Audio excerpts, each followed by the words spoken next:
Racing isn't easy, but experiencing it is. iRacing puts you in the driver's seat with the industry's leading sim racing game. Drive on laser scan replicas of the greatest racing circuits from around the world. Go head-to-head against other drivers chosen by skill-based matchmaking to ensure competitive racing at every level. Compete across all your favorite series. In officially licensed cars, engineered to deliver the most accurate driving experience possible.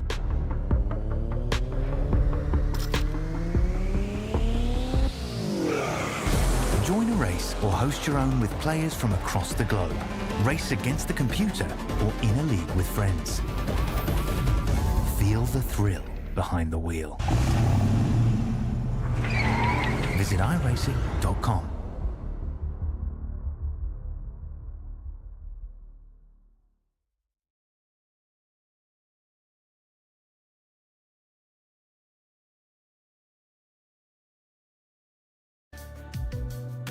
Welcome one, welcome all once again to SimSpeed TV. It is Bathurst weekend for V8SCOPS, the final round of the 2024 season, and the action starts on Saturday. Qualifying and the top 15 shootout are upon us. All of the teams in the field will be taking part across a 40-minute session to decide who gets into the top 15, and then each of those top 15 teams gets one lap each to set their ultimate final time for the Bathurst 1000 grid here at the Mount Panorama Circuit. Bringing it to you live on YouTube, Facebook, Twitch and Kick. It's me, Reese Gardner, with Damon Mulqueen alongside me in the commentary box. Dan Yeaman handling production behind the scenes here. Jay Kennedy unwell at the moment. Get well soon, Jay. Well, Damon, we had a rollicking good race in the V8 support category just some time ago, and we return once again to one of the most iconic venues in Australia, nay, the world, the Mount Panorama Circuit. It almost needs no introduction. Absolutely right. We don't need an introduction to Bathurst. We know about the legend of this place, and we're here for qualifying now, essentially, which is going to be a great way to send off these Gen 2 2019 Holden Commodore and Ford Mustang. So we're about to watch a whole heap of drivers just chuck it all on the line to make the top 15 for the last time in these cars. Yeah, absolutely. The Gen 3 cars are coming for 2025 Season 1 on iRacing, and V8SCOPS and the Logitech G Pro Invitational Series, all of the top V8 series in the AusNZ sim racing community will move to those new cars. So this is the swan song for the ZB Commodore and the Ford Mustang around a very challenging circuit. There's not going to be much racing talk today, Damon, because it's all about lap times around here. It's all about where you can make up that time. Drivers are going to be focusing quite a bit on corner exits here, particularly out of Forest Elbow, the Chase, the Cutting, Griffin's Bend, Hell Corner. Pretty much everywhere there's a long acceleration zone, they'll be gearing up for it. Yeah, exactly. Everyone here will be wanting cars that point in really nicely into these longer, slower corners, but also have amazing traction on corner exit, which is a very difficult balance to have in your cars. So it's always going to be a challenge. We're going to see the drivers basically right up against the wall across the top of the mountain, and then braking at the absolute last minutes down into the Chase, just to try and perfect that lap as quickly as they can. Yeah, indeed. The top of the mountain across Reed, Silman and McPhillamy Park, super challenging. Want to try and run as close as you can without going off the track or running into those concrete walls, and the run down through the S's, the Dipper, and up to Forest Elbow. One of the most challenging pieces of racetrack in the world. And the drivers will be very careful through there not to hit those walls, but we'll be seeing some spectacular drives throughout this session. So, as I mentioned at the top of the show, 40-minute open session. It sets the grid for 16th onwards, and the qualifying lap has to be valid. They cannot get a contact 0x or an off-track 1x over the course of the session.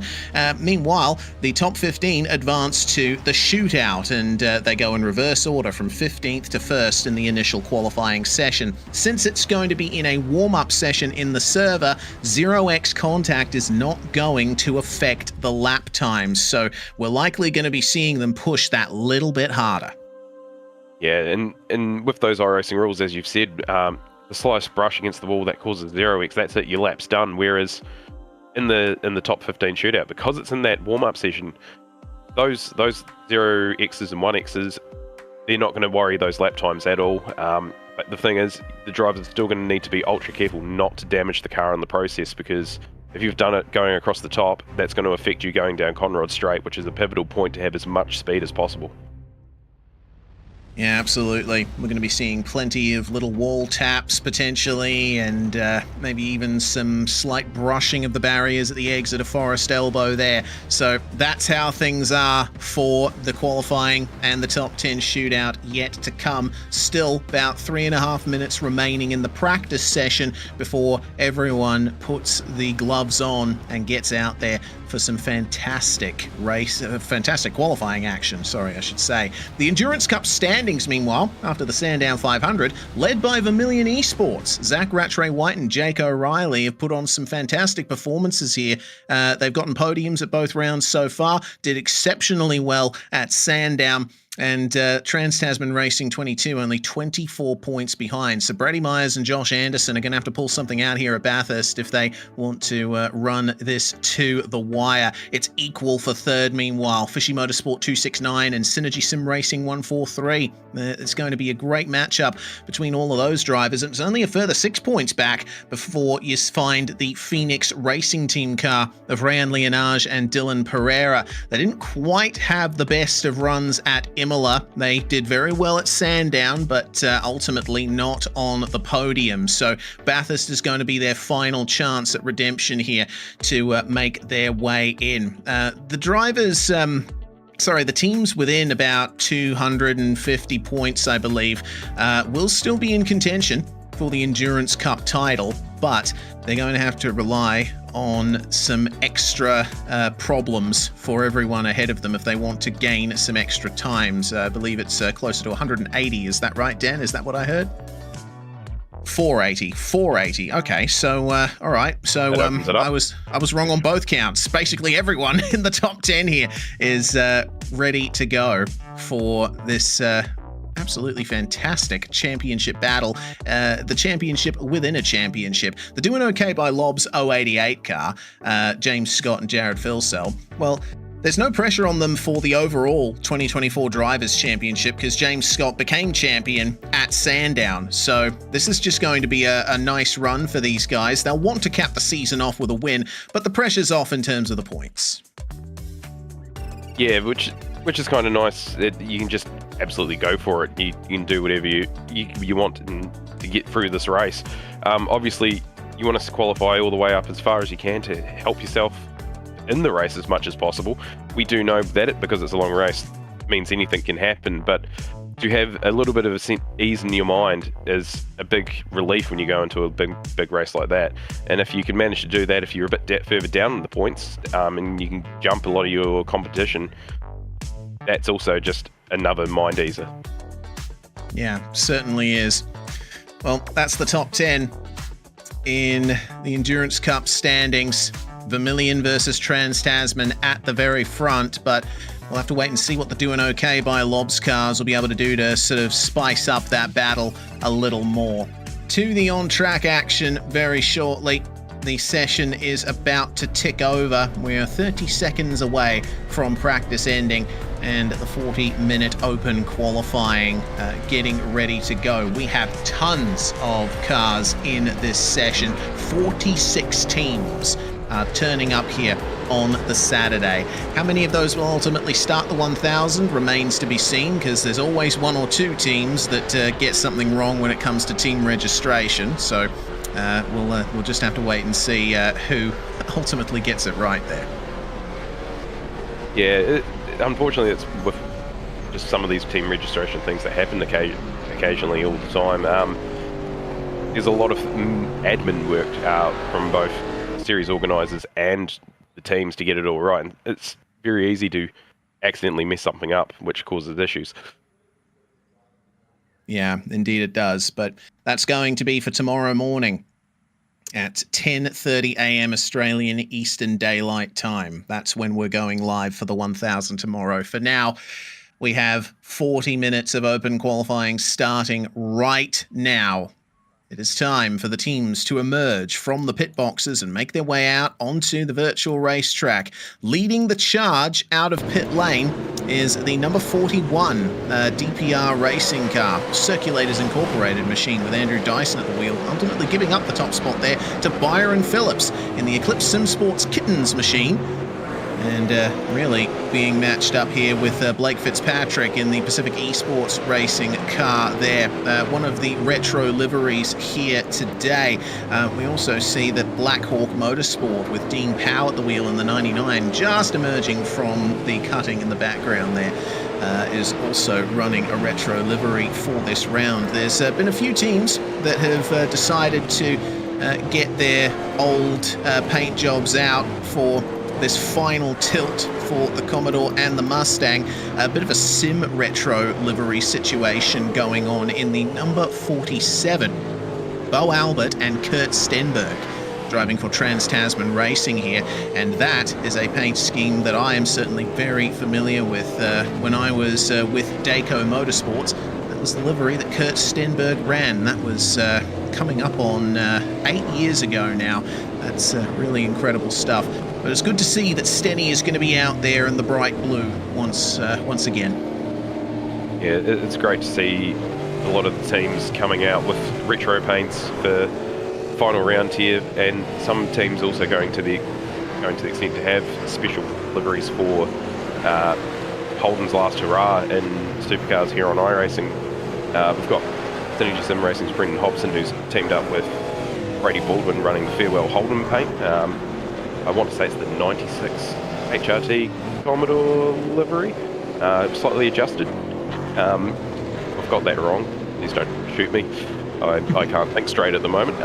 So, you know, to see all these teams doing that, throwing on the retros and the special liveries, whether they're team or IRL real world liveries, it's always amazing to see what we can do in the sim here.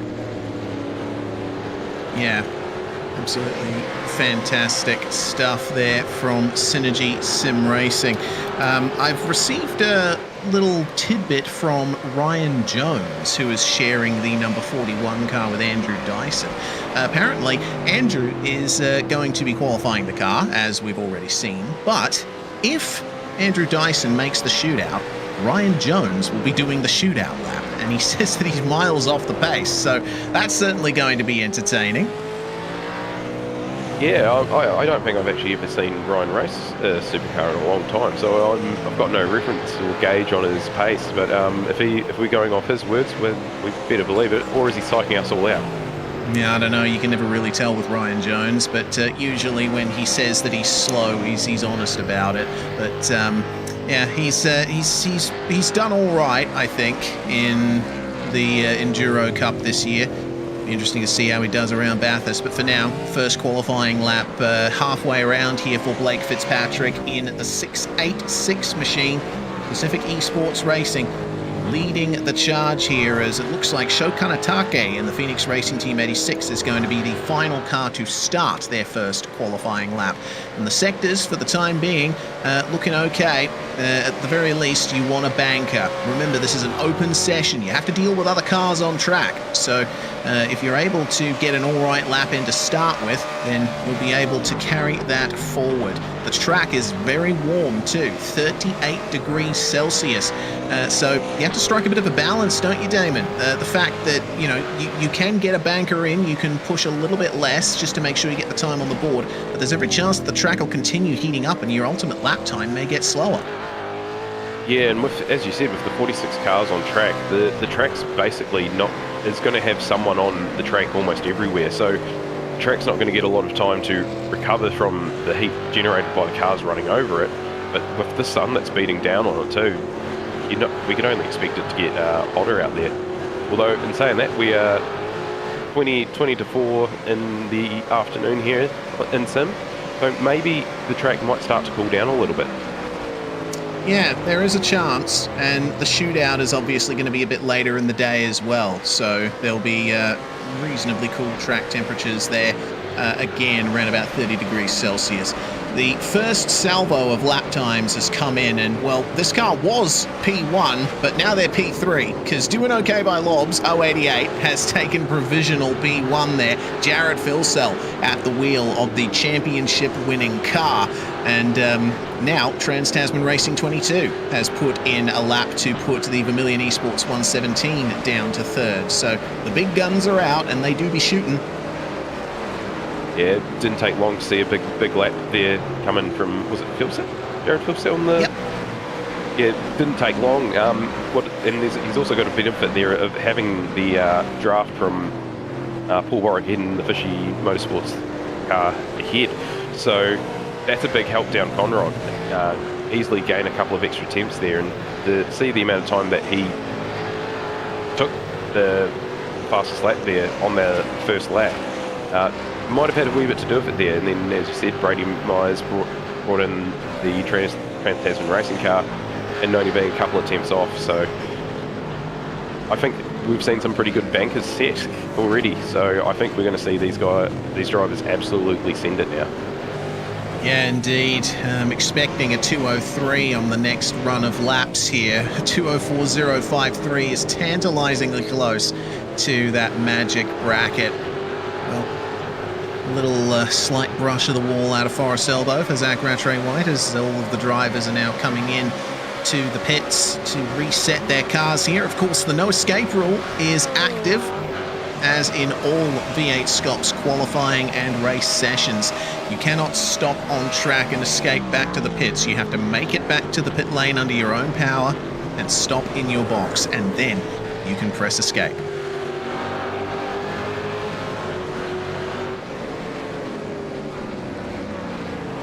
And we'll see then exactly how many laps these guys end up getting in. You know, a 40-minute session might seem like a long time, but this is a pretty long lap, in excess of 2 minutes, and an out lap will take about 2 minutes and 10 seconds, depending on how much traffic you have and how much you're pushing. Remember, of course, the tyres are best when they're right out of the box, so you want to try and go slow on an out lap, not too slow, but definitely not at full racing speed, because you don't want to burn up the tyres when they're in their optimum phase of grip. No, and exactly right. And on these outlaps, you want to take it fairly cruisy as well, because you want to look after the tyre. You don't want to accidentally scrub it, because that just adds wear and takes away the prime out of that tyre. So we'll be seeing relatively slow outlaps comparative to, say, other classes that we may have seen over the weekend. And yeah, and there's also the possibility, depending on if someone ends up off strategy, which I hope no one does, because there's a high possibility you will start running into people that are on an outlap in the worst possible places. And we don't want to see accidents here in qualifying, but we have seen accidents here in qualifying because of those reasons. So hopefully a lot of people stay on the, what's the word here? Oh no. Stay on strategy for the best, for lack of better terms. Because yeah, you don't want to get caught out coming into the chase somewhere and you've just got a wall of cars in front of you. Yeah, for sure. That would be the worst thing. Jaden Green coming around to set a lap here, or at least start a hot lap. Green driving with Trent Allen in the number 33 machine, one of a few cars that haven't set a lap time yet. Where is the number 33? Can't quite find them. They're a long way down the timing sheets. The Project 36 car. So yeah, they I believe they tried for a lap initially, but weren't able to get it done. I believe they were caught by the dreaded 0X, a slight wall tap. And so we haven't really got a read on this car's pace yet, but they did set a 2:05.6 in practice, which is solidly in the middle of the field. So expect them to be knocking on the door of the top 20 if Green can get this lap together. Yeah, another car that I noticed that hasn't set a lap yet is the Clip Sim Sports Kittens car. So I think on the first run there, Byron Phillips maybe got a 0X and tapped the wall. So, whoa! Oh, Jaden, that was, oh, That was spectacular, but not fast. No. I've had a few ground pounds moments in the PCR last night over the top there, and I have a funny feeling his heart rate would have spiked to roughly around about where mine was. So yeah, and that's the challenge. You want to be you're absolutely sending it around here, and you're going to throw yourself into situations like that. And indeed, you are. And here's what I said with being out of sync. Luckily, we've got cars to one side of the road, which is really good of them. So hopefully there's no more and nothing has to happen. I see a car up ahead there. I can't quite tell who it is. Hopefully they've got the message. And up, and green's off at the chase. Dear oh dear. So a bit of a problem there on that lap for the Project 36 car. Jaden will bring it straight back into the lane again and come back out for another outlap very shortly. The next salvo of hot laps is almost upon us. I saw some improvements from the Phoenix Racing Team 005 with Steve Vella at the wheel, shooting up to 36th spot. We're still waiting on lap times from Fishy Motorsports 3, the 08 car, Tulip Racing with Martin Lipsky at the wheel, Orbit Drop Bear Jupiter, Connor Nixon, the Project 36 car, of course. As I've seen, the Williams Mayhem Republic car has just popped into 35th place. Vincent Skilbeck putting his first lap on board. Just going to have to chop you off there, unfortunately, Race. We've got a car around at the top of the cutting. Unfortunately, we were having a few technical issues. Sam Blacklock, I believe it is, in the Orbit Drop Bear Mercury car, and there was another car stuck there, which is Michael Taliachin's in Synergy Sim Racing car, but everything's been cleared now, so hopefully, yep, that's a drama. That might be, that's an awkward spot to catch. Talk about scary moments if you're on a lap. Yeah, not ideal at all. Blacklock was in a train, and it actually looks like the Synergy 143 was the one that ultimately caused that. Taliancic ran deep into the cutting and ran into the outside wall, and Blacklock ended up collecting him as this group of cars was coming up on them. So Taliancic here on the replay, thanks to Suitspeed.com, good friends at Suitspeed, he just goes, he really loses it into the wall, and there goes Blacklock around, and all the other cars having to take avoiding action there. That has put paid to quite a few times, I'd imagine. Yeah, there's coming out of there, it's relatively blind, and then it's where Sam's parked up there is basically right on the turning point, as we see Brady Meyer dip into the 203s, the 203.9. Wow. Yeah. I mean, you would have the yellow flag up in Sim to let you know that there was a car off, but the problem with Bathurst is at many of these corners you don't know what's on the other side of the corner. So they would have been coming in, seeing that yellow flag and probably preparing for something, but they wouldn't have seen Blacklock turned around there until they'd already committed to the exit of the corner. Well, as you say, we have our first 203 on the board. Brady Myers in the Holden Racing Team tribute livery for Trans-Tasman Racing. And, he and Josh Anderson certainly putting a good first sort of hand of cards down in this game of poker. Game of poker, a game of chess. How do you pull this out in qualifying here? As we said, these drivers are going to be all on the limit to the iRacing rules when it comes to contacts with the wall and whatnot, and that's a very, very tight margin to balance yourself to get these sort of lap times out. So to be the first one to get into the 203s will be a big mind game sort of win for any driver, and then that also then shows to the other drivers that 203s are definitely on the card. Yeah, for sure. Particularly the Lobs Esports cars and the Phoenix Racing Team machine, as well as the Vermilion 117. They know exactly what kind of pace they're capable of, and now that they've seen that 203, they'll be like, okay, new benchmark, let's get things going here. The practice times, ultimately no one was able to break into the 203s.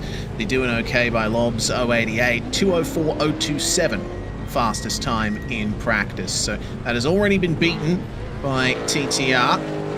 Now it's up to all the other teams to respond here, with the 117 finding their way around, and oh dear, that's a bumper going across the racetrack. That is Steve Vella in the Phoenix 005 with massive damage coming down Conrod Straight. That's going to be another drama that everyone's going to have to watch out for. Yeah, hopefully the teams are talking to their drivers, because that's not the part of the track where you want to come across a car that's quite possibly got a lot of steering damage. Big hits to the front aren't good for these things, and from what I can see, Bella is going very, very slowly down Conrod, and struggling to keep the car straight. So as we see Byron Phillips in the Eclipse SimSport Kittens car running up over to the top of the mountain there. Yeah, indeed. A little bit of room there at the grate to play with, and not a lot there at the exit. Yeah. So it's on the limit. Certainly is. I thought I saw the tyres scrubbing a little bit into McPhillamy there. It's never ideal coming across a car when you're making your way into the S's. Looks like the Project 36 car is about to set their first time, and it's a 206.2. So 36th place for the Project 36 car, as we stay on board with Byron Phillips soaring away at the wheel on the exit of Forest Elbow, and getting what he would hope is a good enough exit down Conrod Straight here, through the dip, up into 6th gear, and across the top, where you reach a maximum speed approaching 290 k's an hour in these cars. Just magnificent speeds that these cars produce, and that, I believe, is Vella there, still making his way back to the pits, as Phillips will continue on as best he can here to the end of the lap. 28th position at the moment for the number 49. We'll see what kind of time they can ultimately set from here. Is this going to be the improvement they're looking for? It's a 205.5 for them, and it gains them 6 positions. A very nice lap. Still looked like the car was protesting on corner entry there down into Murray's Corner a wee bit, so potentially a bit of time lost across the lap. And as you said, seesawing at the elbow was mental just then. I don't think I've seen very fast hands like that for a wee while in the sim.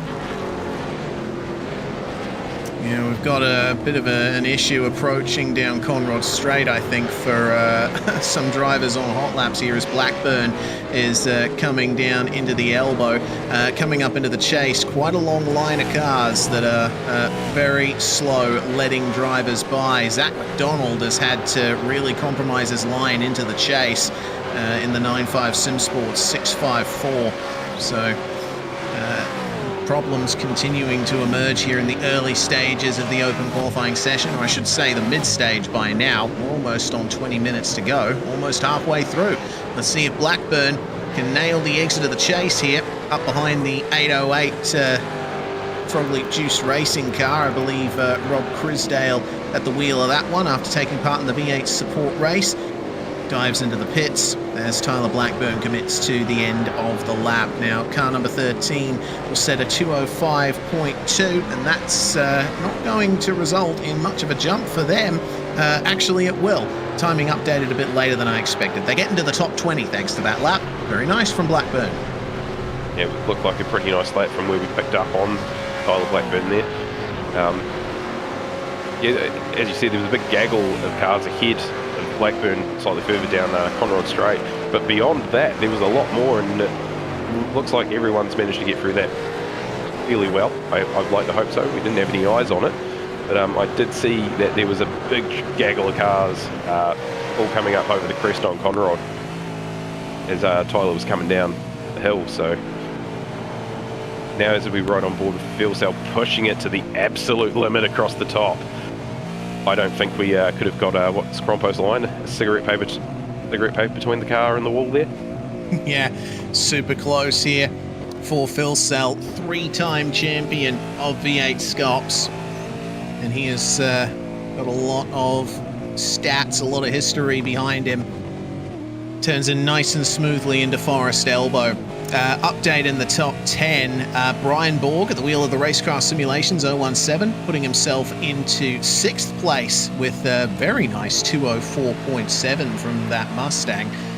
Borg's always a factor at Bathurst. He pulls out all the stops for this particular round of the championship. He's driving with Jason Bentz for the V8SCOPS Enduro Cup.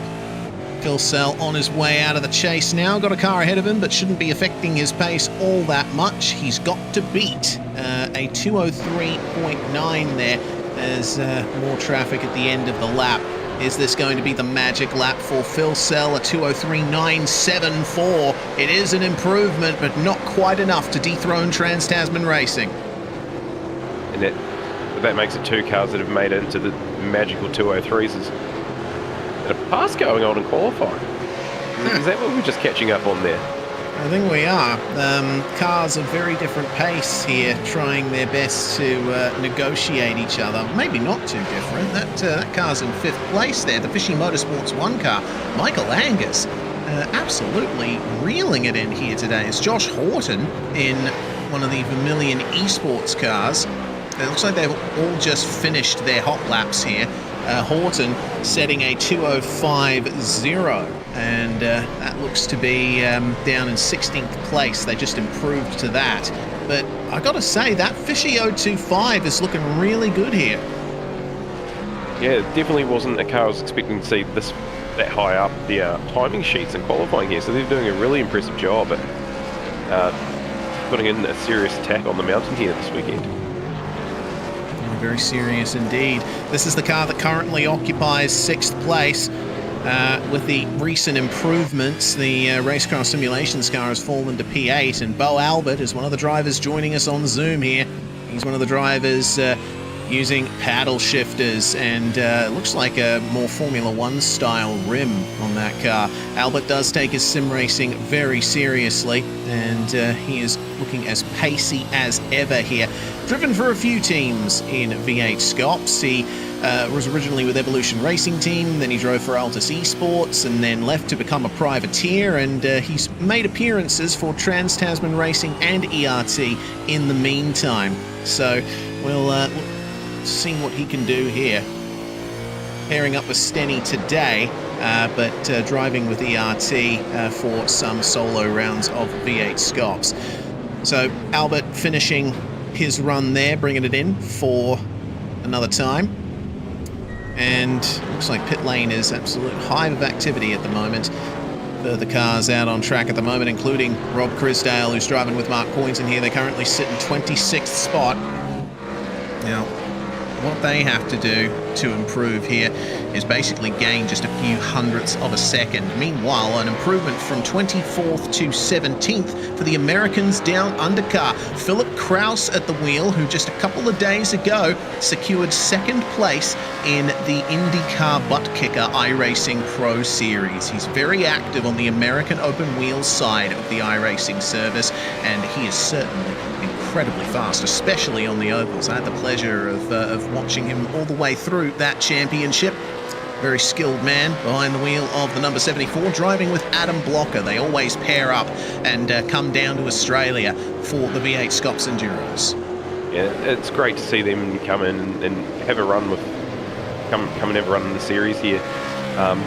And they always do a really, really good job for what we could only assume is nowhere near as much track time as regulars here in V8SCOPS series. So chuck it into the top 20 currently is a really, really good shout for how they may go. And so we've got a. This is awkward. This is the being out of sync moment that I was talking about earlier. Yeah, exit of Griffin's Bend practically right at the start of the lap. Andrew Dyson will be fuming in the cockpit of the number 41. Yeah, it's unfortunately. Oh, there's so much more ahead. This is ridiculous. Gosh. Dyson's going to have to slow down here. Oh, man. Oh, boy. I hope there's a lot. I hope team managers and whatnot are on the radio to their drivers, because we need. They're not. We need to start seeing it, because we might see a huge accident, and there's not a lot of places to go when you're going full tilt around the top of the mountain on a lap. No, certainly not. That was a very scary ride there with Andrew Dyson. He's cleared the traffic just in time for Forest Elbow and Conrod Straight, but I think he would have given up a ton of time on that lap. Around about a second we're hearing that's cost him. So number 41 still has an awful lot to play for here. And they've only got 15 minutes left, and that's a maximum of, I'd say, about maybe 3 hot laps, if that. Yeah, if you're a little lucky, especially with the slow out laps. Yeah, I think we might be looking at about 3, and if you're maybe lucky, maybe squeezing in a 4th, but it'd be very, very tight, and you'd have to time it almost perfectly. Yeah, and with 15 minutes remaining, I think now's about the time we should start focusing on who is on the bubble here for the top 15 shootout. Currently, the 15th place car is, oh no, I've just seen a crash at the chase. Someone's gone around in the midst of all the traffic. We've also got a car off slowing up down. at Bellamy as well. Just off the left screen there. So the 351 Mustang's gone off at the chase, and it looks like that's Bruce Tannock in the 123. Michael Korolev in the 351 here. Of course, Korolev, the former head administrator of V8SCOPS when it was run by Oceanic Simracing. The OSR Enduro car, certainly having an interesting introduction to racing in the series here. Yeah. And he's bringing that car back pretty slowly. We've got Vincent Skilbeck as well coming down the... Yeah, I know I'm seeing a flashing light there, so I think that car might be done. Yeah, Tannock's completely lost the front end there in the Mag and Turbo Motorsport car. This is not good for them. They are down in 40th place right now. And they will likely end the session no higher. They were out for a long time. Actually, it looks like on Bruce Tannock's lap here, he came up on that same pack of cars that we saw Andrew Dyson finding his way past. And yeah, he ended up running right into the back of the Phoenix 79. Rayan Leonage was at the wheel at the time. So, Damon, this is what happens when what we saw with Andrew Dyson goes the wrong way. Yeah, exactly. And I think Dyson was just up ahead of this, and we see some drivers getting right out the way, and then... Oh, no. Tannock turning in for McPhillamy. He'd already committed to the corner by the time he saw Leonage at the front of the train. Yeah, and I don't think Leonage would have known Tannock was coming.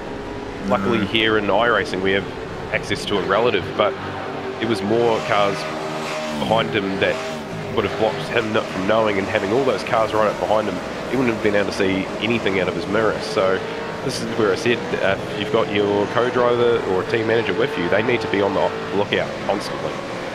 Yeah, and it's a shame for the both of them, because yeah, Tannock wouldn't have seen Leonage until the very last moment, and also what else could Leonage have done? He wouldn't be allowed to stop on track, and he would have to have taken the corner. He was sticking to the right, to the left as best he could. Yeah, it's as I said. Well, I don't know if I said it, but it's one of those things that around Bathurst where you've got to. It's the fastest sequence of corners in Australian motorsport, and there's no room for any form of error. And if it was slightly further along behind the track a little bit, sort of as they just come out of the corner beforehand, then that would have been okay. But it was just down to the timing of where everyone was, and unfortunately Tannock just straight in the back of him, and Taucerono stopped. Where Glenn Seaton for this week. Okay, sorry, that's not Taucerono, that's Martin Lipsky in the Tulip Racing car. Yeah, my apologies. I had a bit of a moment there myself. I thought, oh, well, that's not the Triple Eight, is it? No, it certainly isn't. No. So, yeah, Martin Lipsky currently last of all the drivers in the session, and I don't think they're going to be making much further runs in the session. Seems like he caught the curb on the exit of Griffin's Bend and just crashed into the other wall. So he's not moving anywhere. I think race control are going to have to request him to tow back to the pits. Meanwhile, Zach McDonald, one of the drivers who's looking to make his way into the top 15 here in the 9.5 Sim Sports car. He's got a good draft train ahead of him. No traffic, so to speak, ahead. No slow cars at the very least. We'll see what he can do to find his way into the top 15 from here. The car ahead of him is Ewan Baker in the Synergy Sim Racing 34 in 20th place. And Zach will be trying his best to fight his way forward through the chase. Just not quite getting the optimum line through there. But is this lap going to be good enough to beat the 2:05.1? They're actually all going to come into the pits here. It's the end of their run, and I think it's only going to be 2 more hot laps, if that, from those drivers that have just come into the pits. Yeah, I think Zach there just got a wee bit too late under brakes, or the setup that they've got's got a lot of understeer in it, because it just didn't want to stick into the corner there on turn and just sort of skated at the front. As we see Chris Coxhead here, very nicely through the chase there. That's sort of what I think Zach would have wanted to do if he was on a lap. He may have been on a cool-down lap to get back to the pits, but still not the sort of car behaviour you want to see. No, 2:04.7 for Chris Coxhead. That's a massive lap for Team Jinx Shifters. That puts them into 9th place. Coxhead, of course, just coming off a podium in the V8 support category. That is a fantastic improvement there. Yeah, that's been a lap that's been brewing there for Coxhead. From what I can see, not a lot of laps recorded.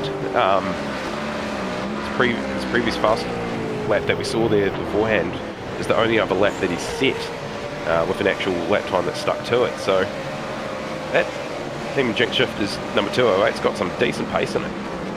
Certainly has. Now Anthony Visma and Damien Cairns are on the bubble here in the Accelerate Sim Racing 188. I believe that they are just approaching the end of a hot lap here, or maybe the end of an out lap.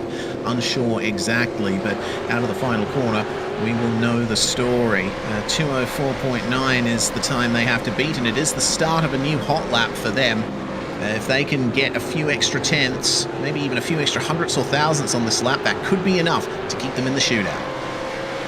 Yeah, around that bubble, it's literally coming down to the thousands and the tenths, whether you make it or not, and everyone that's in that sort of 20th to 15th is all going to be vying for it. Yeah, we've got a lot of cars that have the potential to get into the top 15 here. Remember, that 15th place time, a 2:04.944. We have got, basically, if you want to go to 2 tenths down from that, it seems you have to go all the way to 23rd. So that's going to be something along the lines of 9 cars or so that are in contention for that 15th place if they can only find a tenth of a second. Yeah, I think what we're going to see here now is a lot of people pushing really hard. I believe Visma just got the inside wall, which pushed him straight off the track there. It was a good recovery. It's very easy once you're out there to not gather the car back up and end up in the wall and having a massive accident. So on one hand, it's unfortunate, but he's got another chance by saving that car. Yeah, certainly has. He's going to have to bring that one back into the pits now. The tyres are not going to be in any good condition. So maybe one more hot lap on the cards for them. Yeah, I reckon we're about to start seeing everyone just absolutely send it. Because that's what a lot of people will have left on the cards to try and get into the top 15. And for those to have potentially the coolest part of the top 15 shootout, they'll want to be as close to that as possible to help aid them with an easier track to have a quicker time. Yeah, this is the car that is now trying their best to break into that top 15. Teo Sorono and Cody Deeth. And Sorono is going to bring that in and start off their final run in this session. Less than 6 minutes remain on the clock, and our top teams are mostly in the pit lane here. Actually, I'd rather say the Trans-Tasman 22, the 47, the Orbit Drop Air Mercury car just coming in, and the Racecraft Simulation car, Brian Borg at the wheel, sitting in 10th place. Currently sitting in the pit lane. It looks like they're confident that their times are going to stick. Either that, or they're waiting for the last possible opportunity to come out and set one more lap. Yeah, So from 15th to just 20th. under 2/10. Wow. Oh boy. It's tight. It do be tight. V8SCOPS is always very tight. There's only 5 thousandths in it for the last spot in the shootout there. So Sorono, like it's the difference between like turning in like half a meter earlier or later, or getting on the throttle just that tiny bit earlier in Forest Elbow. That's going to be the difference maker here. Yeah, and with that gap from 15th to 20th, we can sit here and say it should be easy to do, but when you're driving on the absolute limit that you can do here, it's not so easy. Oh, there's 2 more cars getting into the top 15. Synergy 143 and 95654. Taliancic gets himself into 14th. Zach McDonald breaks into 13th place at the end of that lap. And with very limited time left, everyone's going to, as we've sort of been saying, it's got to pull out all the stops now to try and make that top 15.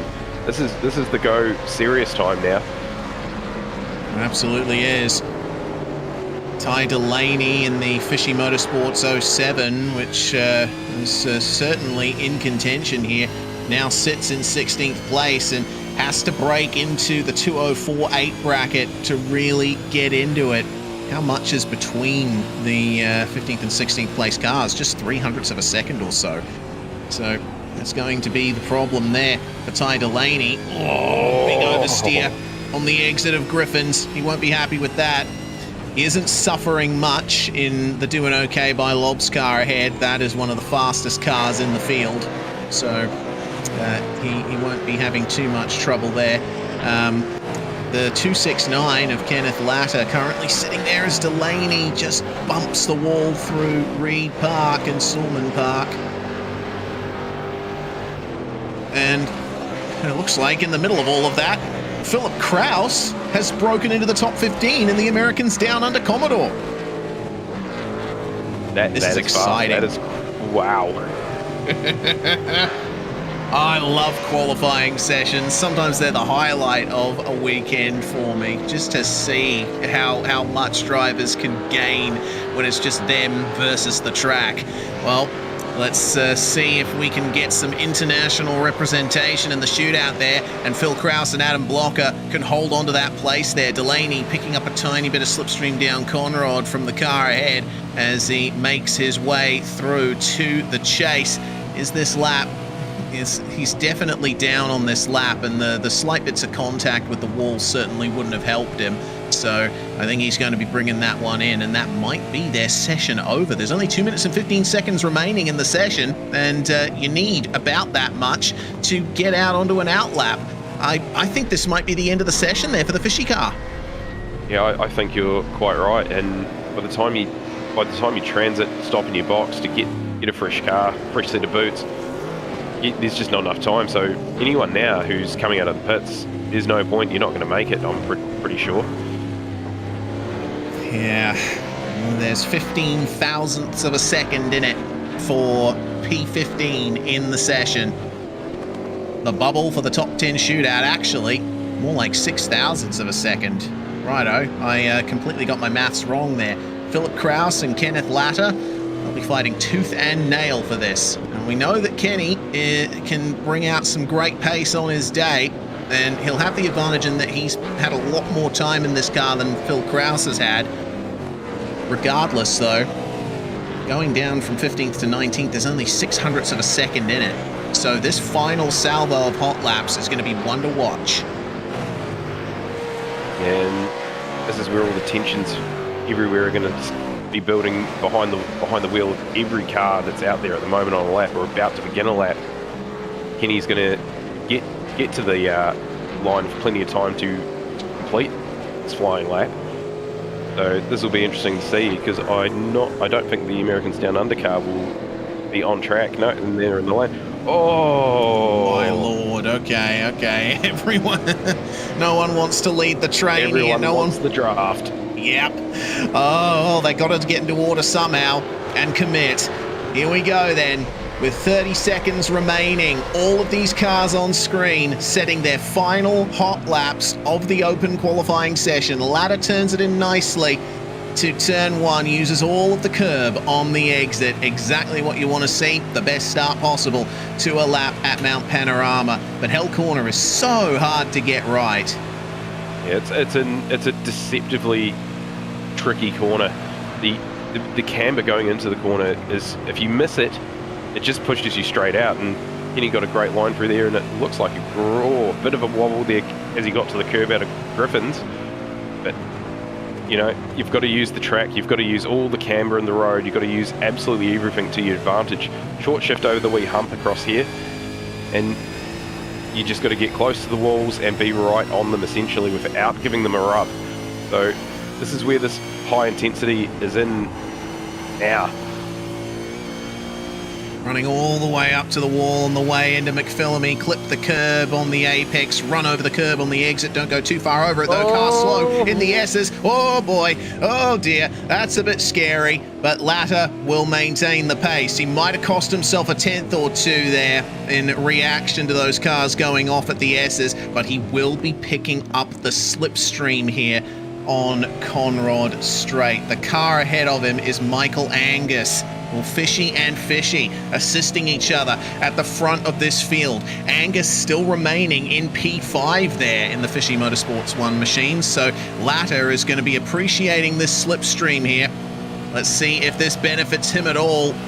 This is going to be really difficult at the end of the lap. Angus is committing to the end of the lap too. No, he's not. He's actually gone straight off at the chase. Latta, though, runs a bit wide there, and that's not the best line at all. I think that's going to be the end of it there for Latta as the Jinx Shifters car comes through. They will not get into the top 15.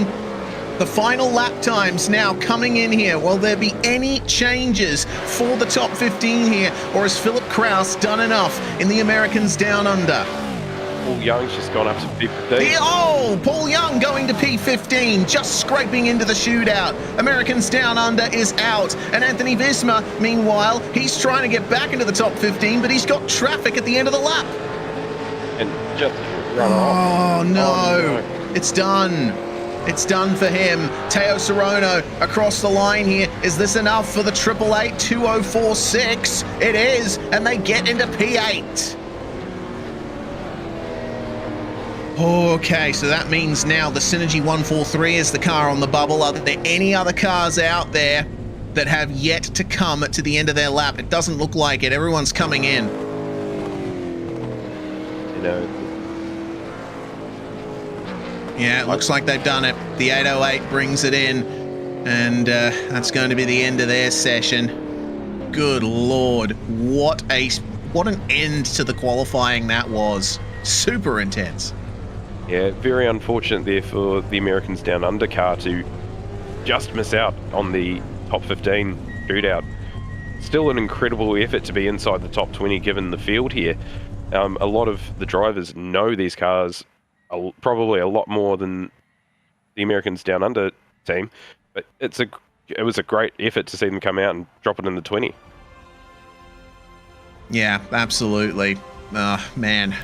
Heart will be broken, though, that Philip Kraus will not be able to get a lap in the shootout here, but we can validate these results and see that Brady Myers putting in the fastest time in the qualifying session. James Scott a mere 0.02 of a second behind. All of these cars here in the top 10 will come out in reverse order, and it's the same for all of them down to 15th, but the grid has been set for tomorrow from 16th on back. Paul Young will start the race in 16th place. Americans Down Under in 17th, with Fishy, and Accelerate rounding out our top 20. Back over the page, we will see that Banter Alliance Racing just couldn't get the time down. Josh Horton, Ewan Baker, they really made a good effort of it, but they couldn't break into the top 20. Same for Nixon and Blackburn. Byron Phillips having some trouble early in the session in the Eclipse Sim Sports Kittens cars, and will start the race in 26th place as the top 30 is rounded out by ANZ Motorsports' Ben Christensen, who, remember, started on pole for the V8's support category earlier on today. Just outside the top 30, Frog Leap Juice Racing Blue, and rounding out the top 40, the Blackhawk Motorsport car of Dean Powell. And finally, the last few cars on the grid. These are going to be the ones who are probably going to be making some interesting runs tomorrow, starting all the way from the back. Mag and Turbo, Pacific Esports Racing, Phoenix Racing Team 005, WKP and SimSport, WKNP Sim Sports Car in 44th, and then OSR and Tulip Racing rounding out our field. Well, we can move things forward now, Damon, as we are in the warm-up session. And it's just about time for the top 15 shootout. The first car out on track is going to be Michael Taliancic at the wheel of the Synergy Sim Racing 143. Yeah, and this is where we're going to see everyone in this top 15 just absolutely put everything on the line to get the quickest lap possible that they can get out. Obviously, everyone wants to be either P1 or improve from their initial qualifying position. But how about this? You get a lap at Bathurst on the edge to yourself. And that's something a lot of drivers dream of. Yeah, indeed. Remember, 0x contact will not invalidate the lap in this session. So we're going to be seeing them pushing ever further here. We're going to be seeing some wild lines from a lot of these drivers to get the maximum out of these cars around the most challenging, the most dangerous, the best circuit in Australia, possibly the world. Well, Taliancic on his outlap at the moment, and he's going to get plenty of airtime and all the track to himself. Taliancic and Jordan Ross been a pretty good pairing for the Enduros. They haven't quite been able to get the brilliant results that they've been wanting from the Enduros, but hey, a top 15 shootout at Bathurst is certainly a step towards redemption. Yeah, exactly. And was it them that were tied on points for third in the Endurance Cup, or have I got the wrong Synergy car? It's quite possible I got the wrong Synergy car. Yeah, we'll have to get confirmation on that. Yes, it is. Yes, it is. So, obviously, Mike's going to go out there and give it his best shot to help improve, make tomorrow easier. Further back you are, the more of a chance you've got of being caught up in somebody else's accident. But here, with it being a 1,000-kilometre race, you'd like to think that everyone's going to just be a little bit relaxed and pulled back a wee bit for the first opening half of the race, and then before everyone starts knuckling down. But starts here for these guys in the top 15. Certainly does. I've got my pen and paper out. I'm going to be noting down the sector times here on these hot laps as Dan shows them on the screen. And we'll be able to see where the gains and losses are made. 31 degrees Celsius track temperature. I was pretty close in my estimation earlier on in the broadcast. Yeah, it looks like the track temp has been hovering around there for quite some time. Just ever so slight reductions there. That's since the start of the warm-up session, sorry. Yeah. It just completely dropped. I believe the end of qualifying there, the track was at about 36, 37 degrees, so a little bit cooler than what it was come the end of the session. But now, here we go. Taliancic just goes to start his lap. All right, on board with the 143. Here we go. Mike Taliancic, a veteran of the Enduros. He's driven with Andrew Gilliam, part of the Lobs Esports crew now, for Pursuit Sim Racing in previous years. And they started on pole for Bathurst a couple of years ago. Unfortunately, they weren't able to make it to the end, were involved in a massive crash. So let's see if Tally will be able to get the result that he wants from this year. And the final high-profile outing for this Mustang before they likely switch to a Gen 3 Mustang for the next year of V8SCOPS. Into the cutting they come, and well, it's a nice smooth lap for Taliancic so far. Not exactly setting the world on fire, but clean is fast at Bathurst. Yeah, exactly, and being the first car out, you've got no read on the track. Okay, the track temp's a bit cooler, but that changes the characteristic of how the tyres interact with the road a lot. So you're essentially a guinea pig, and for everyone else, they can just sit back and watch while you're on your first lap and get a bit of a read for the track. And a little bit wide there coming down through the S's. Pulled it up nicely though for the dipper and got a nice run out of the dipper. So 47.3 Sector 1, 29.6 Sector 2. A little bit scrappy through Forest Elbow. Talyancic now down Conrod Straight, and he'll be hoping that the speed is enough coming out of the most significant acceleration zone on this track. Let's see what kind of speed he reaches coming down into the braking zone. Flat out on the way into the chase, and he's just touching 288 k's an hour into the braking zone. Here we go then. One final braking zone to come, and it's one of the most important on the circuit. Murray's Corner, again, very deceptive. Just tip your way in, avoid that curb on the inside, and accelerate out. A little bit of oversteer on the exit, but it's going to be a 204.982 that Talyancic ultimately sets. 48.0 in the final sector of the lap. That is the benchmark. That is what everyone will be aiming for. Yeah, just a tenth and a bit off the lap time set in qualifying, so that might be a wee bit of a result of just track conditions changing. There was obviously a few wee mistakes there from Talyancic that he won't be overly happy about, but to only be a little bit off your lap time in qualifying isn't a bad thing. Just think we're going to start seeing the drivers here just absolutely start setting ripper lap times.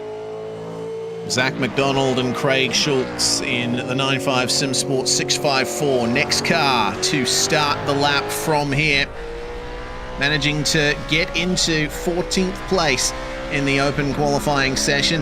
They'll see those times on the board for Talyancic and be aiming for that. Nice exit from Hell Corner here. And now we just need to wait until Griffins to see how the lap's really going to go. Yeah, making the first two corners is highly important, having a good start to your lap here, because it helps set you up for the remainder of it. If you've got your eye in, Zach putting in a really nice tight line through Griffin's Bend there, running over the top of the curb, getting as much power down as possible on the run up to the cutting. Yeah, clean run in to the cutting, slightly wide of the apex though, slightly a little bit of oversteer on the exit. He avoids the worst of the bump though. And through Reed Park, 47.1 in the first sector. That is a solid 2/10 that they've currently got on this lap, but pushing a bit too much coming out of Metal Grey. Yeah, that was a decent hit to the wall there as well, and got to be careful because that can very easily bend suspension and whatnot. And White going down through the S's makes a pretty nice run at through the dipper on the run down to the elbow. On the brakes, nice tight turn, and now struggle getting the power on. Back end sliding out just a wee bit, very close to that wall at the exit of the elbow. Yeah, indeed. 29.7 in sector 2. That's going to be interesting to see how that works out for him. At the moment, looking like maybe Talyancic might have the edge here, but we'll have to wait and see. It hasn't been the cleanest of laps for Zach McDonald. The story will be told here on the run to the start-finish line. 204.982, the time to beat. What's it going to be for the 654? It is a 205.1. Yeah, and coming into Murray's there, same as Talyancic, just couldn't get the car turned in time to make the apex, which there's always a tenth or so there and not making that apex, but wasn't too bad of a lap. Obviously a few mistakes were made, and how's this? Yeah, here we go. It was foretold. It was. We were fed the information. Now the MRP emblazoned Circulators Incorporated, a division of DPR Racing, with Ryan Jones at the wheel of the number 41 Mustang. This is going to be an interesting lap here for Ryan. He said that he's miles off the pace. Well, he sees that benchmark and he's going to try his best to keep up with it. But yeah, much like you, Damon, I don't have much of a read on Ryan Jones's pace in these cars. This is going to be an interesting lap. Yep, and as he comes out of Murray's Corner to start his lap, pretty tidy exit to get the lap going, which is a good start. Into Hell Corner for the first time. a little bit wide, doesn't quite make it to the inside curb, but a very solid run out of the tail corner. Didn't quite use all the road compared to the previous two, but it's a good start. Yeah, indeed. As long as you don't hit the wall on turn 1, you're probably going to have an all-right lap if you keep things together. Jones just gently tipping it into Griffin's Bend there, keeping it nice and stable on the exit. Up into the cutting, braking a slight bit earlier than we've seen, and a little bit wide of the apex at the cutting. So I don't think this sector time is going to be the ultimate best, but for now... Oh dear! There's a big old slide there. A 47.7. I mean, that's still in the midst of what we'd expect from drivers in this part of the field. It all depends on how Sector 2 goes. Yeah, and coming down here, you're dancing on the brake. Oh, a bit of a thwack into the wall there. That's not going to help with lap time at all, but coming down the mountain here, you're just balancing your foot between the throttle and the brake, mainly the brake. Got to get those brake pressures right, or else you're going to slide right off and wide into the elbow, gives the ball on exit a little bit of rub of the rear guard. Starts to run down Conrod. 30.25 in Sector 2. That is far and away the slowest we've seen so far. The run through the S's and the dipper, certainly not to Ryan Jones's liking. Let's see if he can gain any of that time back here in the final sector.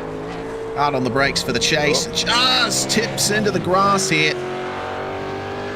And, well, we'll keep our eyes peeled on Murray's corner to see if the end of the lap is all right. Slightly offline on the way into the corner, but a clean exit, and he'll get to the line. It's a 206.4 and a 48.397 in the final sector there. So if it weren't for that run into the dipper, he may well have been put between the 143 and the 654.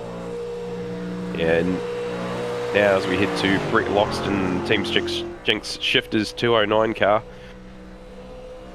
Very strong performance in qualifying to get into the top 15.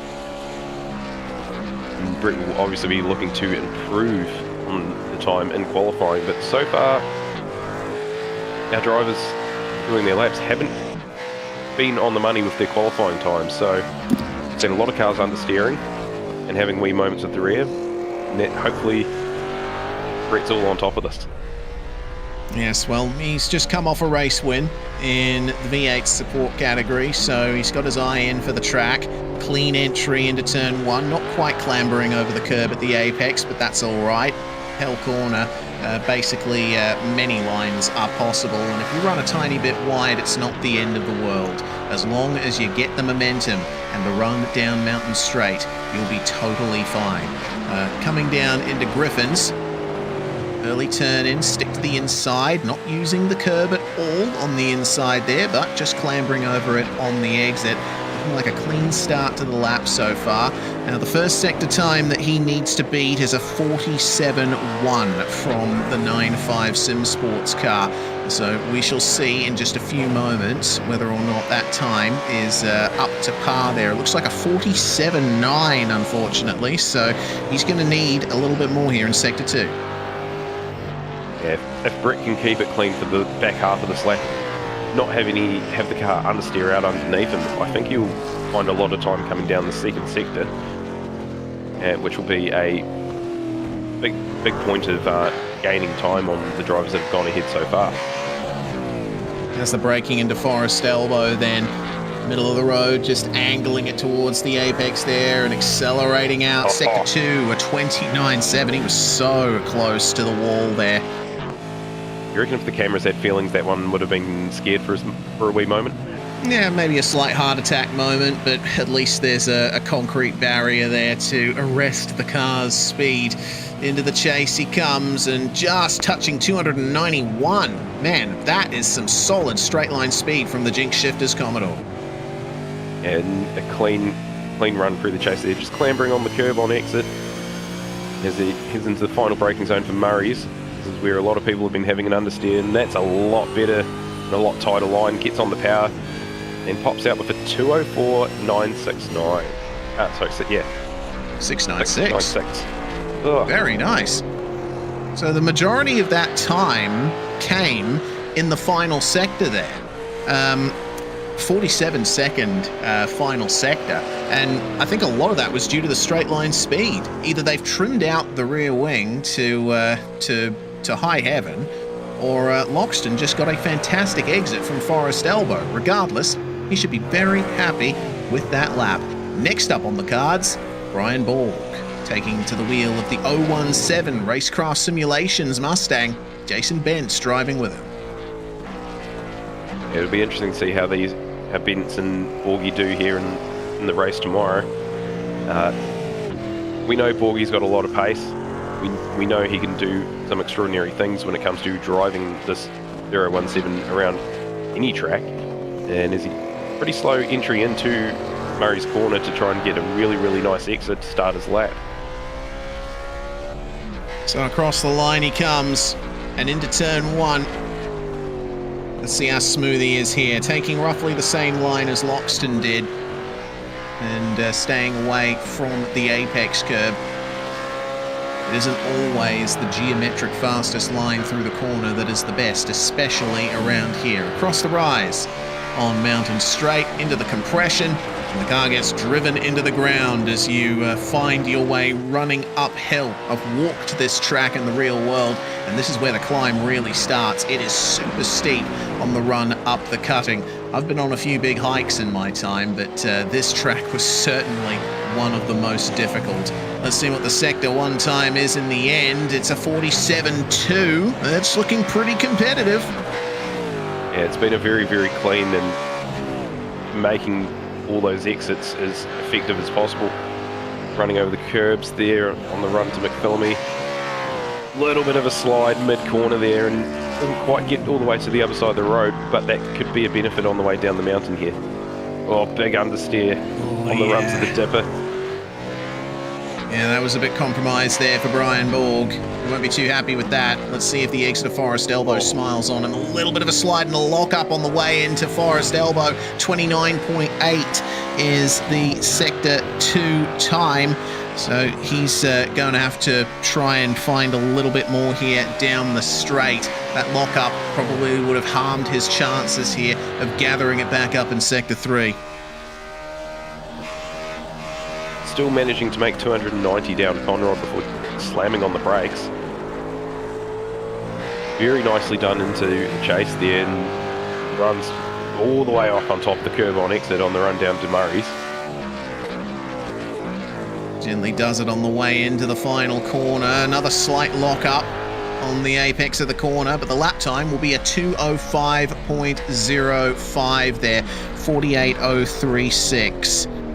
The final sector time from Brian Borg there. So from what I can see, there was largely that Sector 2 time that messed things up for him there. But still, I don't think anyone can match the Sector 3 of the 209. Maybe this car can, though. Chris Coxhead in the 208 Team Jinx Shifters car will probably be running roughly the same setup, so he and Aaron Gilbert may have some straight line speed on their side. Yeah, one thing I've noticed from a lot of cars, though, currently that have gone out in this top 15 shootout is a lot of them are struggling with understeer. Yeah. So, rear's just trying to get away from them. The rear's got the grip for the most part, but the fronts just aren't biting. So, anyone who can master the understeer here is going to be on for it. The track temperature's dropping as well. It's 29 Celsius as Chris Coxhead starts his lap, so we're probably going to be seeing a bit more time being set in Sector 2. But like you say, you know, it's a little bit more in the way of understeer that these cars seem to be having at the moment, and that's catching drivers out coming through Sector 2, coming down the S's. The run into the dipper is going to be very significant here on this lap for Chris Coxhead, but also keep an eye out for him getting over 290 on Conrod Straight. Sector 1 looking good so far. You see the car was wanting to turn in early there for Griffin's Bend, and he had to have a couple of goes at the steering just to keep it going. Well, now up to the cutting. And again, he's not running as close to the wall as he probably could, but he's just preserving the lap from here. And a 47.4 in Sector 1. That's not the quickest we've seen so far. Let's see if Sector 3 will help that. Yeah, didn't quite use all the road on the run into the middle grate there. Still had a fair bit of room to play with. Straddles the curb up at Philomene and heads down the mountain. This is where everyone's been struggling with the understeer a little bit there, but it was a very nice dipper. Looked pretty good. Hopefully this Sector 2 time is going to be 29.6. a very nice exit through the elbow. Yeah, 29.683 for Sector 2, and yeah, very nice exit from the elbow indeed. It looks like Coxhead might have a pretty competitive lap time here. Is it going to beat the 2:04.6 that the 2:09 set? Up into the chase, just touching 290 k's an hour, so 1 kilometre an hour down on Brett Loxton's ultimate straight line speed. A little bit of oversteer on the exit of the chase. He just needs to make sure that he has the traction to get to the line here. Hard on the brakes past the National Motor Racing Museum. Maybe not quite running as wide on the entry as he would like, but to the line he comes, and it's a 2:04.917. Solid provisional P2. Yeah, that was a very nice lap. Didn't quite have the speed of his teammate Brett Loxton, but it was a very nice lap, which is something you need to balance up. Is you've got the extra room for error with the iRacing rules, but you still need to have a straight car to run down Conrod as fast as you can. So it was a really nice lap, and if we look at it, there wasn't too much wrong with it. Just didn't quite have the speed of Loxton. Yeah, not quite. Well, now we get our second Synergy car in the session here, and well, the 143 was the one that set the initial benchmark. Hobson and Baldwin in the 88 running tomorrow, and we can always count on Brenton Hobson to put on a good lap in a V8 touring car. Nice exit from Murray's Corner to start the lap. It's worth noting that the only cars to set a Sector 3 time under 48 seconds are those two Jinx Shifters cars currently at the top of the field. So I think trimming the rear wing out is probably key to a fast lap around here. We'll see if there's been any setting changes on board the Synergy cars to try and take advantage of some extra straight line speed. Yeah, into Griffin's almost setting the car in there beautifully, running up over the top of the curb to make the run up to cutting. This is where we can tell what sort of lap, and Hobson right up to the wall. Wow. I think that's the most committed we've seen on the inside to the cutting as we come up to Sector 1 time. Oh, wow, that's the first time we've seen a 46-second time in Sector 1. Hobson's on fire here. Oh no. It's just updated. Damn it. 47.3 though, that's still pretty solid. Well, we were about to have a certain moment pop up into our heads. We will all get really excited for the lap as Hobbo comes down and on the run to the divot. Highest we've seen down through the S's. I reckon this is on for a good lap. Yeah, well, I mean, Sector 2's looking pretty good there, a 29.6. That Bit of a looks slap like on the wall. Yeah, just a bit. I think that's one of the better Sector 2s we've seen so far. Now it all comes down to the straight line speed here. Has there been any lessons learned from the performance of the Jinx Shifters cars? Just touching 291 on the way into the chase. So looks like that car has got some good power in a straight line. Yeah, again, another really tidy run through the chase, getting up for the run down to Murray's Corner on the brake, get the car turned in, nice and tight on it, tight in the middle of the corner and exit to the line. What have we got? 2:04.838. Not bad from Brenton Hobson, 47.875. That is now the third car to set a Sector 3 time below 48 seconds, and I think we're just going to be seeing that margin creep down over time. This is going to be an interesting car to watch here, the Vermilion Esports 888. Teo Sorono and Cody Deeth will be taking to this car tomorrow. And this Mustang has been looking pretty good. It took them a bit to get the time they wanted to get into the shootout. Now it's all down to Teo. See if he can get a time in the top 10, maybe even the top 5 for the ultimate grid of the race. As he makes the line up to Murray's corner, nice and tight on exit, gets the power down to start the lap.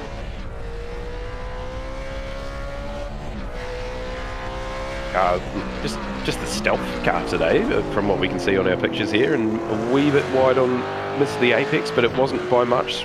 Still able to get a really nice straight run up Mountain Straight. Yeah, certainly. Here we go then.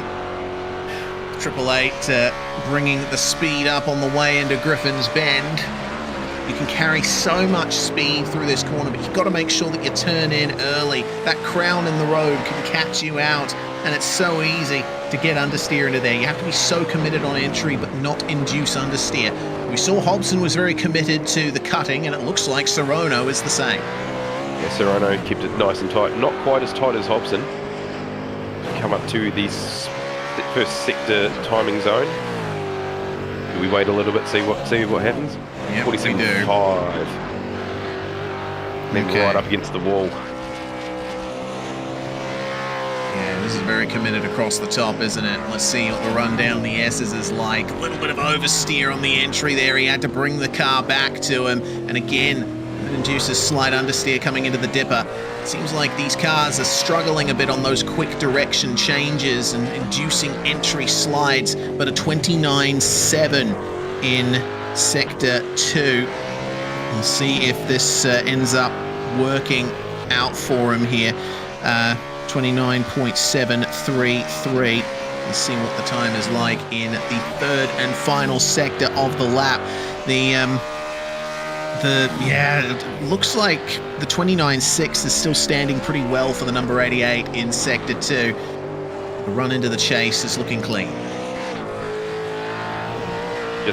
Just over top of the curve, getting the left side tyres into the grass. Still looked like a very clean exit though. Didn't seem to hamper the performance. Lobbers the curve on the inside of Murray's. Not sure you really want to be doing that. And Tao coming in with a 205.611. Yeah, he lost out a bit in Sector 3 there. Provisional P7. So the lap didn't quite go to plan there for Teo Sorono, but still very good showing for Vermilion Esports. Now we move to the car that we saw having quite a massive crash on the exit of the cutting in qualifying. Sam Blacklock in the 215 Orbit Drop Bear Mercury. Tyson Broad will be driving with him tomorrow, and Blacklock, I believe, dropped from the open qualifying session, and Broad had to take over to try and get some extra lap times on board that car. But Blacklock is back in the car for the shootout, and he's got a lot of history here, has Sam Blacklock. He's driven for Trans-Tasman Racing, he's driven for Altus Esports, he's got speed on his side. Yeah, it's great to see Sam back here racing at the mountain, so he gets a lap to himself. So as we set into Hell Corner for the first time, the only time. Very nice. Didn't quite use all the exit curve. You don't really need to on these shootout laps if you've got the car nice and tight. And here we go. We've got Sam up on the Zoom feed. Look at the concentration on his face. Yeah, every time I watch Sam Blacklock, he just betrays no emotion on his face, much like Blake Warboys. And he's laser focused, isn't he, here on the exit of Griffin's Bend. Now he's got to psych himself up for the run into the cutting on the brakes at the first apex there and bring it back in so close to the wall. That is an insane line through the cutting. Let's see if this has worked out for him in the Sector 1 time. A 47.19. That is the quickest Sector 1 we've seen so far. That was impressive, and I think I saw a little bit of the back end stepping out. He was coming out of the cutting too, right up against the walls. Using absolutely all of the curve over McPhillamy and possibly the closest to the wall on the entry. And that, look at the way the front of that car bit coming down towards the dipper. Oh boy, Sam is full commitment right here, right now. He's throwing the car into every single corner, coming down the mountain, and just brushes the exit wall there. A 29.717 in Sector 2. That's not the fastest that we've seen so far, but maybe, just maybe, the secret is in straight line speed. Let's see what the top speed's like here for Sam Blacklock. He's already at 290 when he gets into the chase. That's fantastic acceleration from the Orbit Drop Bear Mercury car. And only one corner to go.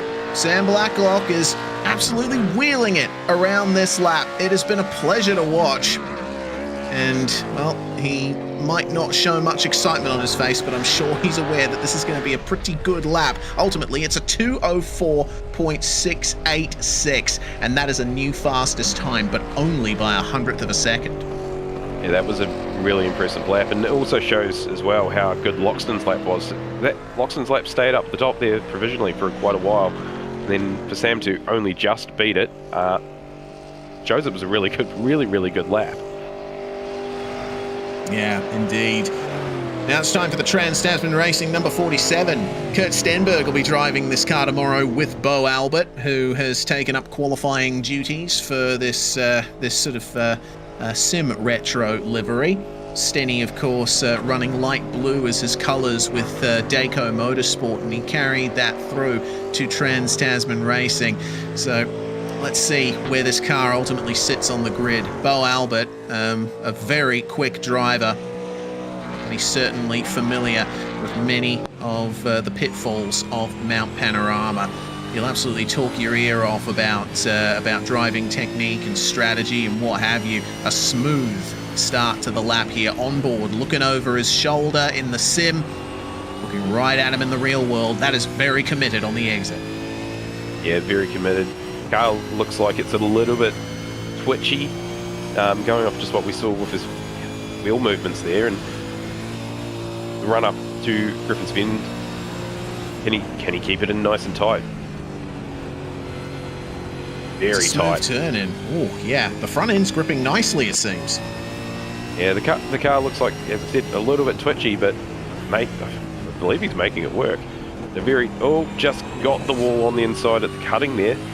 Push the car offline. And then a little bit of a slide coming out of there as well. I don't think the car's completely happy, but it's not a bad Sector 1 time. Yeah, 47.2. And, I mean, I saw how much curb he was using on the run up to Reed Park. It seems this car really likes to clamber over those curbs, and it's as committed as ever across the top. Let's see what the run's like into the S's. Straight line these corners as much as you can. And he's actually held on to the apexes very nicely, even touching a little bit of the grass on the exit of the dipper. 29.5 in Sector 2. No, 29.7. Oh, the timing's playing with us a lot tonight, isn't it? Yeah. I think what we can tell from this lap, that this lap is throwing all of the commitment at this lap. Yeah, and for all of that, Bo Albert's Sector 2 time was exactly the same as Sam Blacklock's. So it's going to be all down to Sector 3. Look at how much of the apron he took on the way into the chase. This is crazy. Used the most of it. Didn't quite have all the same speed. It was a couple of kilometres an hour down compared to Blacklock and Loxton, but this lap's been great to watch on the edge. A little bit of a slide getting the power on our Murrays, and what do we see? A 2:04.942. Yeah, back into the 48-second bracket for Sector 3. So, yeah, I mean, it certainly was spectacular to watch, but probably not as fast as Bo Albert could have gone on that lap. Well, he and Stenny will be taking a lot of lessons through to tomorrow. Still, very impressive showing, still in the 2:04 second bracket. Now, we move to the star Fishy Motorsports car. Michael Angus has got some great pace on board this 025. I was really surprised to see him as far up as he was in qualifying. It seems that Fishy have pulled out all the stops for this final round of the season. Yeah, it was a very impressive lap once we all noticed that Angus was up where he was in the qualifying. So very solid exit out of Murray's there to start his lap. Using a lot of curb in Hell Corner. on entry and all of it on exit. So I think we're on to see another pretty committed lap. Yeah, let's see what the run's like out of Griffins. We saw that both Bo Albert and Sam Blacklock were very smooth on the way in, and the car just responded to them. It seems it's the same for Michael Angus here. There's barely a hint of the car complaining all the way through that corner. This is where the story's really going to be told. How hard does he push it in the cutting? Well, he just toes the white line. A little bit narrower on the exit than we've seen some others, but he can translate that into a good run through Reed Park, and he'll be in the 47s. Looks like a mid-47 in Sector 1. Yeah, definitely trying to use his... I'm not sure if he's trying to use all of the road, but trying to use a very purposeful line everywhere to maximise where their car may be strong. Coming down the S's now, tipping it in. Little bits of tyre smoke I'm seeing from the car, whether or not that's just the car having a little bit of a protest or a little bit of a brake block up. Definitely being bent. Yeah, oh, there we go. Slide. Well, just complained a little. Yeah, only just a 29.6 in Sector 2. Oh, man, those Sector 2 times, they're some of the closest out of all the sectors around this lap. The speed coming into the chase is not great, though. 283 k's an hour I saw when he got on the brakes, so a little bit of oversteer probably cost him. Yeah, and then had a little bit of a slide coming off the curb in the chase there as well. Definitely won't help because you can't get throttle on to get speed. Very tidy Murray's corner, coming to the line to set a 205.441. 48.3 in the final sector. Well, that's going to be provisional P9 for now, and there's every chance that they may get pushed outside the top 10 with some of the times left to come. We've only got a few, though. 4 cars to go, and the first of them is here. Vermilion Esports 117. They, I mean, the form that Vermilion have come into this year is just crazy. Like, before 2024, I saw Vermilion as one of those teams that was sort of knocking on the door of top 10. They were sort of around in the midfield from time to time, but they've been on an absolute tear this year, setting up their own separate Vermilion Esports team, recruiting a ton of fast drivers. Zach Rattray-White has been with Vermilion for a bit, though, and he has been a major driving force in this team's success in 2024. Driving with Jake O'Reilly tomorrow in the 1000, and they currently lead the Endurance Cup standings, so this is going to be one of the more important laps we see today. Yeah, as you were saying, Vermilion before the start of 2025, they've just absolutely ramped it up to 100 to get just everything out of the drivers as best they can, and now we're seeing it. So very nice clean start to the lap. Don't know what else I can say. It was a very nice clean start to the lap so far. Yeah, I mean, we only really have one corner to look at, and it was a pretty good corner, so let's see what turn 2 brings. Nice early turn in, just kissing the curb on the inside of Griffins. Just lifting a little bit, hard on the brakes into the cutting, running slightly wide of the apex there, but as we've seen, that's not the end of the world. Just clipping the curb over the bump as well. Let's see what this Sector 1 time turns into. Tiny bit of oversteer coming through Reed Park, a 47.104. New fastest Sector 1, everybody. Pushing it right up against the wall, coming out of the grade as well, and using absolutely every bit of millimetre of surface that you can before you start throwing yourself in trouble. Very, very tight coming down through the S's. Very tight. I think that's the closest we've seen to the inside of the dipper there as well. This is a lap, I believe. Yes, one of many. And well, through the most important acceleration zone on the lap, that's as clean as you'll ever see. Rattray-White barely showing a hint of stress or lack of car control there. Let's see what the straight line speed is like coming into the chase. 29.433, new fastest Sector 2 as well. Just touching 291. on the way into the chase. It looks like this is going to be a good lap if he can keep this one together all the way over the curve at the chase. And, well, that's one sign that you're on an absolute tear of a lap. Yeah, so far, would you say both of the first two sectors were personal bests for the session? Looks like it, yes. And a 2:04.2. Oh, that's a statement. Whoa. Now that was a lap. Oh, yeah. Goodness gracious. That's a new fastest Sector 3 as well. So Zach Rattray White has gone purple in all three sectors there. Very big statement. 3 cars still left to run. And this young man, Rehan Leonage, in the Phoenix Racing Team 79. Imola did not go their way. Sandown went a little better. Bathurst could be their chance here to stand on top in the Endurance Cup. Leonage and Pereira have been a pretty good pairing. We'll see if Leonage can keep his cool.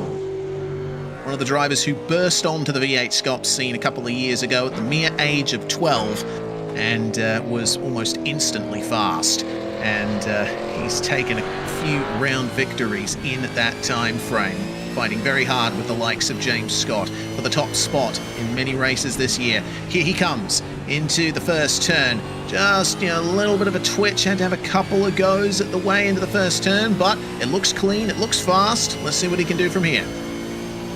Yeah, Leonage has been an absolute standout this year. In all honesty, you can't really say anything bad. It's been really, really impressive, the performance that Rehan's put on this year. Out of the second corner there, he runs all the way up to the wall. Interesting first sector here. How hard does he commit to the cutting? Oh, yeah, it looked smooth, it looked controlled. The front end of that car is on rails. Beautiful stuff. And as he comes up to the Sector 1 line, we'll wait for that to update. Is it going to update anymore, or is that actually a 47.0? I think it's a 47.0. It is! Alright, well, this is going to be a massive lap for Rehan Leonage if he can pull this off. A little bit of understeer into the dipper, though. He does manage to hook it up at the apex and keep the run going. He's got to beat a 29.4 in Sector 2 to really be on course for provisional pole here, and it's a 29.7, so he did lose some time in Sector 2 there. A few tenths down. I think Rehan was also the closest to the inside wall at the elbow as well. So really trying to set up some straight line down into the chase. 291. There we go. Let's see if, well, I mean, the Sector 1 pace was great, and that's mostly straights. And same for Sector 3 as well. Was the exit from the elbow enough to get Rehan Leonage and Dylan Pereira provisional pole for the V8SCOPS Bathurst 1000 out of Murray's corner? The ultimate time is going to be a 2:04.197. New fastest lap. Leonage is satisfied. That was a fantastic lap to watch. Imagine that little bit of difference if didn't have the understeer coming into on the run to the dipper. That would have been maybe another couple attempts. I think it's all on now. We're going to see these last two cars go out, and it's going to be an absolute send.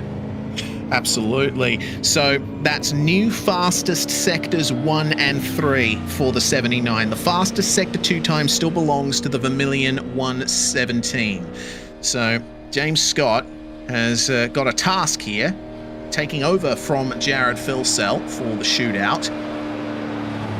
He'll be hoping that he sets purples here on all three sectors. The champion-elect of the series right now is James Scott. It's not official yet, but no one can catch him in the drivers' standings here. He has certainly a magnificent run in 2024. Did enough to be unofficially crowned champion at Sandown a few weeks ago. But he has lost none of his pace, and he's not going to be lying down here and resting on his laurels. He's going to be giving it everything on this lap. Yeah, James will be wanting the pole position here, and very, very slow outlap coming to the line. I think it's the slowest outlap we've seen so far. So to see if this has any effect on the overall pace of the lap will be interesting to see. Into turn one then. One of the characteristics of the Lobs cars that I've noticed all through this season is they just don't have oversteer on the exits of corners. They are nailing the throttle every single time. There's no complaints from the rear end of the car. So, yeah, it doesn't look particularly squirrely on the way through the first two turns here. This thing looks like it's on rails coming through the first couple of corners. Yeah, but now this is where the challenge of the mountain begins. Come into the cutting and you've got the car trimmed out. This is where it's going to start showing you whether it's going to be compliant or not. But as you've said, the Lobs cars have always been a little bit of a step out there. Not uncharacteristic for that part of the track and right up to the wall of the grade. First sector one time in the 46-second bracket. This is pretty massive for James Scott, and you know, when he's racing, he's quick everywhere. I'm looking forward to seeing what this sector 2 time's going to be. We're looking to beat a 29.433 from the Vermilion 117. And as we come up here, it's a 29.3 for sector 2. Scott is on course for provisional pole here. Right up to the exit of the wall on coming out of the elbow, and this lap has just been amazing to watch so far. Let's see what the speed's like coming into the chase. Man, they've certainly trimmed it out as much as anyone. They set 291 on the way into the chase. So they've got the mechanical grip. They've got the slippery low drag setup on this car. And now it's just one corner to go here for the champion-elect of V8SCOPS 2024. James Scott across the line. That's the first bit of oversteer I've seen from him in a while, and it's a 203.7. Good Lord. That lap's not a statement. I don't know what is. It's going to be a tough order for Brady Myers and the Trans-Tasman racing car to pull off, and pretty sure that's the quickest lap of the day. Yeah, it is. Purple in all three sectors there. 46.9 sector 1, 29.3 sector 2, 47.4 in sector 3. Only 0.04 of a second faster, maybe closer to 0.03 of a second faster than Leonage in sector 3, but still new fastest sectors all round for James Scott. Now, this will be interesting for Brady Myers. He was fastest in the opening qualifying session, driving the number 22 Trans-Tasman racing machine with Josh Anderson tomorrow. Oh, can you imagine the pressure that Brady must be feeling? I don't know if I'd want to, but I've got a funny feeling it is a lot. And that's probably an understatement. Yeah, it all comes down to Brady. He's got all eyes on him. He is the last car to start the top 15 shootout here. Fastest in open qualifying. Will he be fastest and take pole at the end of the shootout? Into sector 1 he comes. And just like the Lobs Esports car, the Trans-Tasman machine looks absolutely perfect on acceleration. Barely a hint of oversteer from that number 22. Again, another car that looks absolutely planted, but the real challenge is now coming up as we start to climb the mountain. And that's where the characteristics of these cars are going to really start showing. The mountain's crazy. It's got all the undulation and all the camber changes and crowds on the road. And, oh, that was so tight to the wall. That was sick. Loved that. He was running the wall on the inside of the cutting the whole way around, and he has also set a 46-second sector 1. It's about 700 slower than what James Scott could set. It'll come down to sector 2 here. I'm almost scared to talk at this point because I'm just in awe of how both Brady and James have been running these laps coming down the mountain. That was just beautiful on the run to the dipper. Yeah, certainly was, and well, here we go. Sector 2, wait for that time to come up. It's a 29.383. That's exactly the same sector 2 time. So he's still 700ths down coming down Conrod. And it was, from what I noticed, a slightly wider entry into the elbow as well compared to Scott. So it'll be interesting to see the top speeds here coming into the chase. 291, 292. for the briefest of moments. Oh, this is going to be a fast lap for Brady. It's all going to come down to Murray's corner. They are so close here. Can Trans-Tasman do anything to topple Lobs Esports from the top of the standings into Murray's corner? Just running the curve on the exit, slight catch of the grass. Is that going to be the difference maker? A 2:03.704 pole position for Trans-Tasman Racing. What a lap by Brady there. And I thought when he came out, Murray's there and just got a little bit wide, it might have been all over, because other than that lap was perfect. And even then, with that one little tiny mistake coming out of Murray's, it was just a beautiful lap to watch. Yeah, that was incredible. And remember, he started that lap on the back foot. He was 700ths down on James Scott through Sector 1, set the exact same Sector 2 time. He got all of that time back in Sector 3, and ultimately, it was only worth half a tenth of a second.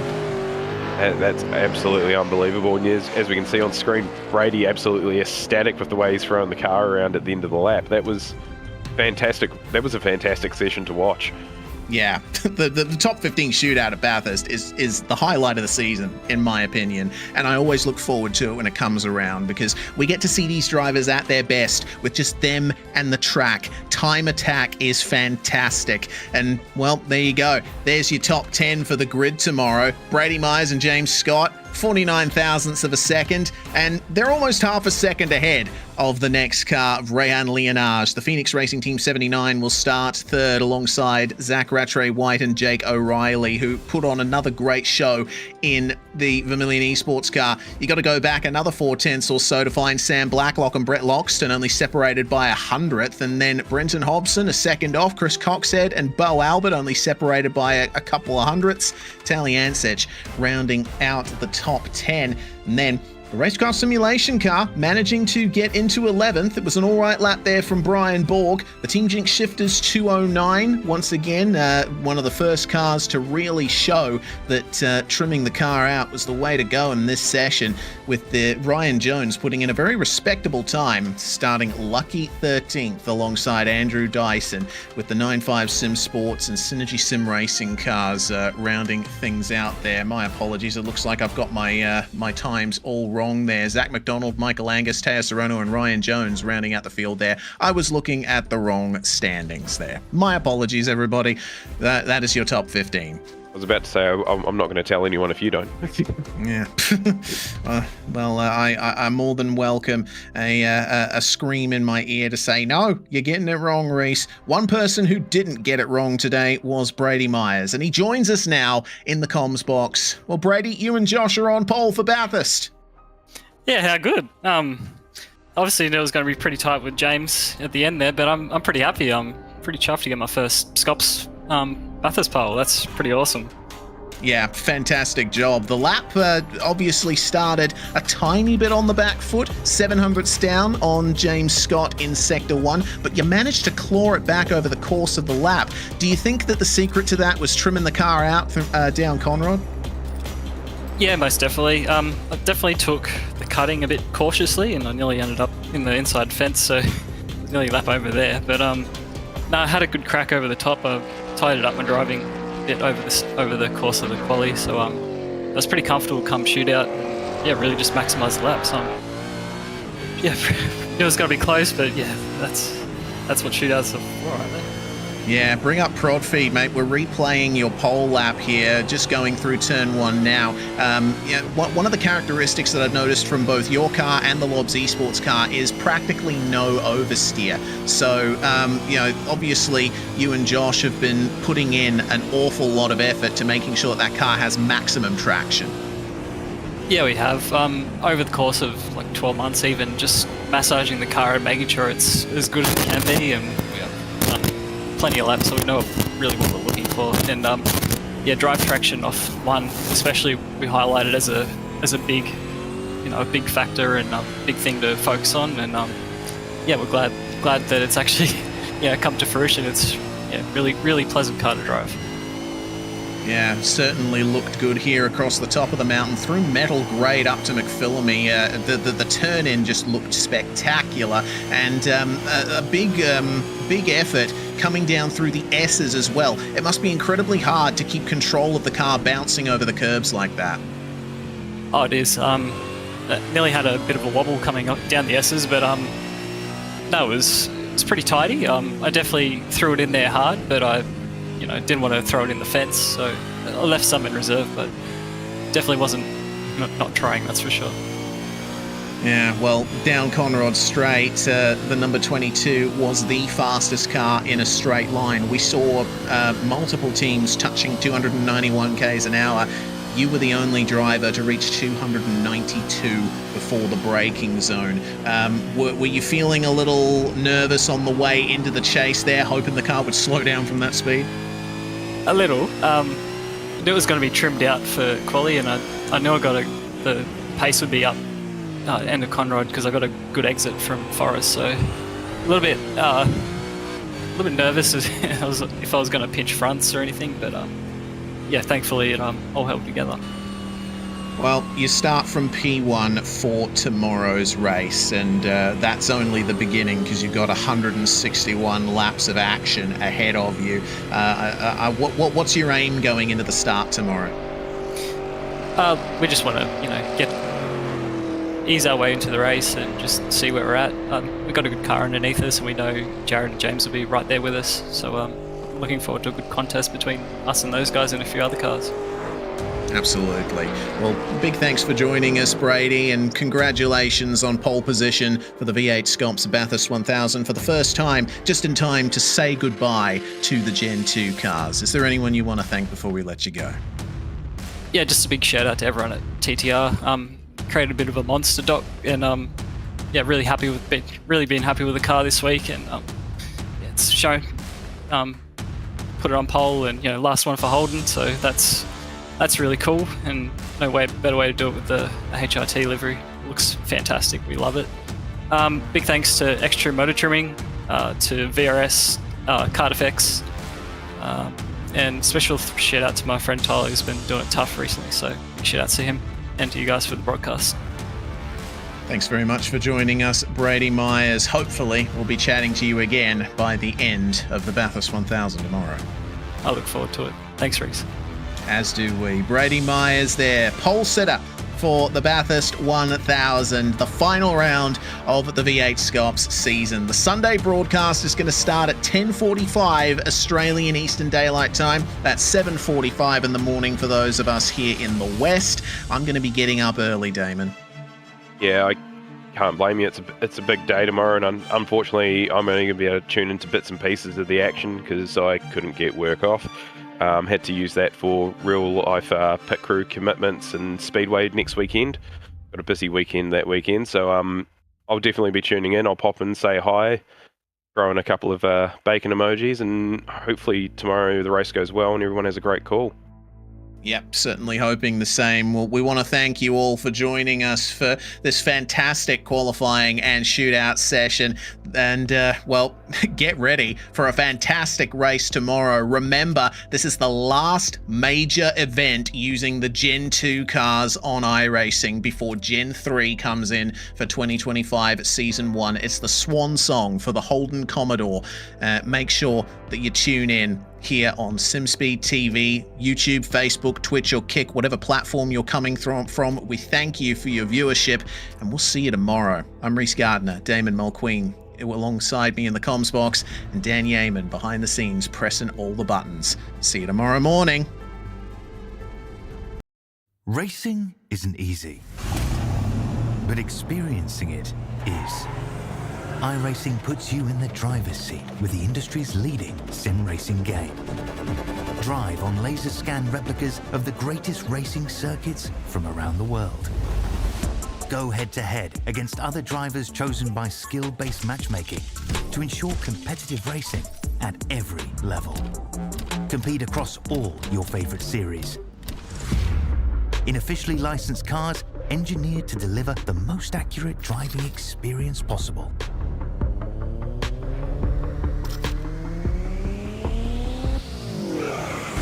Join a race or host your own with players from across the globe. Race against the computer or in a league with friends. Feel the thrill behind the wheel. Visit iRacing.com.